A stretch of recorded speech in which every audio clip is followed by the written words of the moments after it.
So it messed with me, you know, but it fueled me too, because I wasn't gonna give up. I think we are getting in a place in our society where we're forgetting about how valuable life is. A Hoosier husband and father recounts his brush with death and shares a message about a disregard for human life. Good evening to you at 6 o'clock. I'm Marc Mullins. And I'm Megan Shin, in for Nicole Griffin. Pulling a trigger can be an impulsive decision. In Indianapolis alone, hundreds of people are shot every year. And I found out the ripple effects of that action affect so many people, whether they know the victim or not.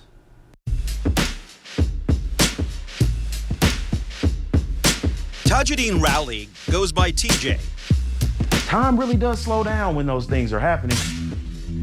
And he remembers how the day he thought he would die started. I woke up early. You know how you get excited when you got a lot to do in a day. He was 23. He was excited for a poetry slam and looking forward to promoting a rap performance he was part of. And he had to pick up his mom for an errand. Like, you know how they say before, before you die, it's like you had alive at the most. That's how it felt. Like, we were laughing, we were having a great time. By nightfall, TJ was in his truck with his brother and a friend. There was a spat between siblings. TJ's brother tossed a drink inside the truck and got out. TJ had to clean up the mess. Walked back, threw the towel back into the truck, and I felt something behind me. And when I turned around, there the guy was with a gun to my head. As the carjacker shouted his commands, TJ focused on another sound, this one coming from within. There was a voice that said, "Don't give him anything, hit the gun right now." So literally once I hit it, he shot. Wow. And then I just remember, defending myself. And I'm hearing pow, pow, pow while I'm defending myself. Bullets only grazed TJ's chin and groin area. In the scuffle, TJ overpowered the carjacker, tossing him against a gate. The shooter took off running. TJ had survived this violent encounter. And when I went to get in my truck, another person came past and they must have just ran past, but they shot a big gun and they ran past and just shot. And as I got in, the bullet went through the truck, through the door, ricocheted through my chest, all the way over, and it stuck right here to this inside in my arm. TJ's brother saw what had happened and ran for help, flagging down a police officer. I looked up, I'm thinking, dang, this is crazy. I'm really about to die. The officer who started CPR was the first of many people who would help save TJ's life.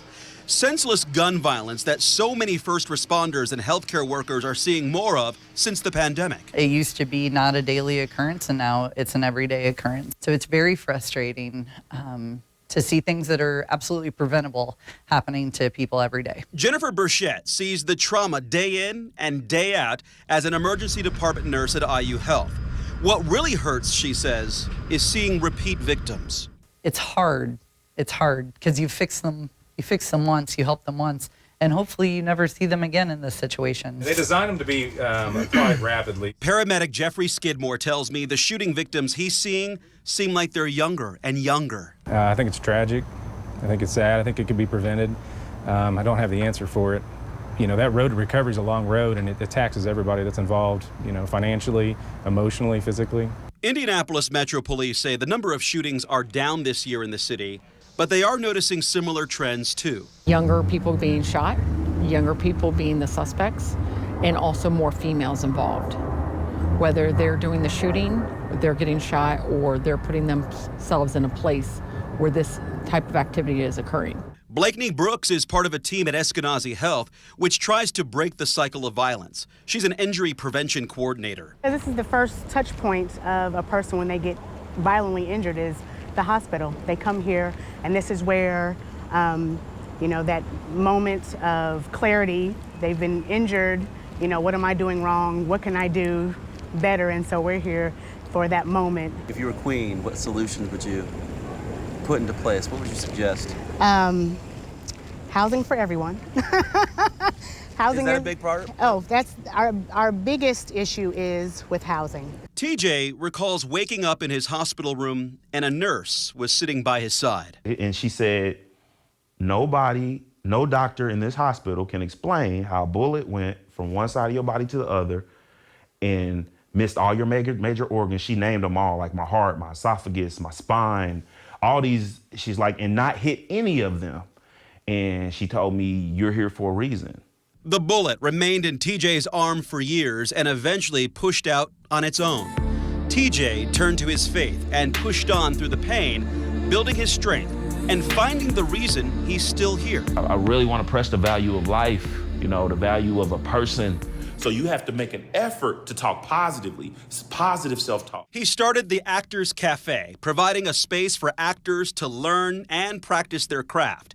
He's produced films. One takes aim at gun violence. What you want, bro? And from his near-death experience, he's spreading a message about this gun violence epidemic. My passion is to hopefully, through my life, inspire, especially young men like myself who grew up in at-risk situations their whole life to know that that's not the end. Indianapolis Metro Police say so far this year around 560 people have been shot and survived. IMPD also says the homicide rate is down by more than 17% this year compared to last year. We've posted a breakdown of the numbers and neighborhoods fighting back against this type of violence. That's on our website at WRTV.com.